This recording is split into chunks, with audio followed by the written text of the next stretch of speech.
Que a graça e a paz do nosso Deus seja com você, meu irmão, minha irmã. Novamente, seja bem-vindo a esse momento de reflexão, esse momento devocional.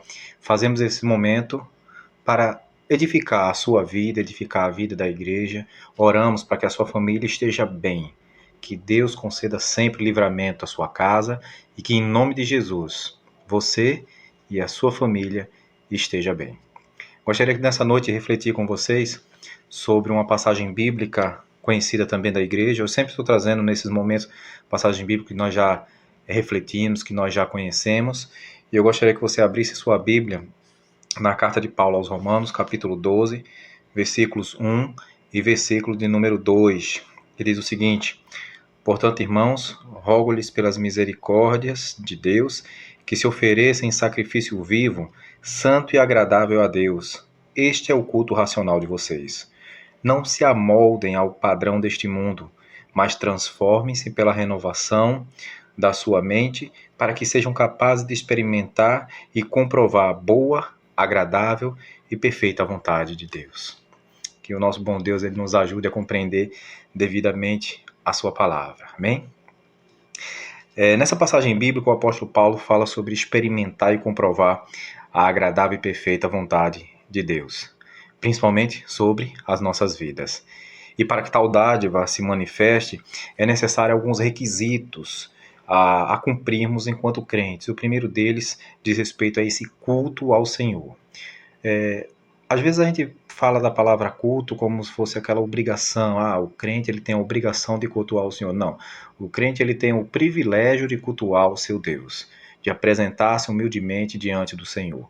Então é interessante que um dos requisitos que esteja implícito no ato de cultuar seja o coração sincero, seja a dedicação, a devoção em santidade, que essa prática ela seja agradável para aquele que cultua, como para aquele que recebe o culto.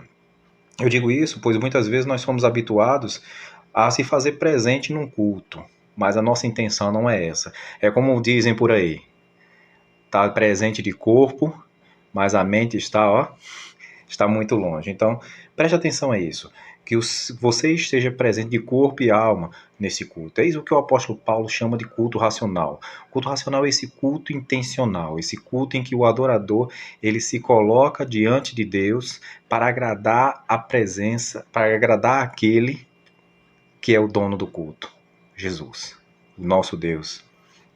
Meus queridos, é isso que nós temos no versículo 1. Portanto, irmãos, rogo-lhes, pelas misericórdias de Deus, que se ofereçam em sacrifício vivo, santo e agradável a Deus. Este é o vosso culto racional. Este é o culto que agrada ao Senhor. Um culto intencional, um culto agradável, um culto sincero, um culto de coração. Esse é o primeiro requisito. O segundo requisito, meus queridos, ele diz respeito a uma postura deliberada de não se moldar aos padrões desvirtuados desse mundo. O apóstolo Paulo nos desafia a renovar a mente, e nesse aspecto nós precisamos levar em consideração quem é aquele que é capaz de renovar todas as coisas? Jesus. Ele torna nova todas as coisas, inclusive a nossa mente. E é nesse sentido, irmãos, que nós precisamos ter a mente de Cristo. Pensar como Cristo, agir como Cristo, seguir o seu exemplo, desejar aquilo que ele desejou, amar como ele amou. Meus queridos, esses são requisitos imprescindíveis para que a gente possa experimentar a boa, perfeita e agradável vontade de Deus. Eu tenho certeza que este é seu alvo, esta é sua meta. Então se esforce nesses dois requisitos que o apóstolo Paulo apresenta nesses versículos de Romanos, capítulo 12, versículo 1 e 2. E eu tenho certeza que esse teu culto, que o nosso culto, chegará com cheiro suave diante do Senhor. E quando nós agradamos ao Senhor, Ele derrama suas bênçãos sobre nossas vidas. Nós continuamos orando por você. Nós rogamos ao Senhor que Ele abençoe você e a sua família, concedendo todos os dias livramento, porque nesse tempo é o que mais nós precisamos. Deus abençoe a sua vida, meu irmão, minha irmã, em nome de Jesus. Amém.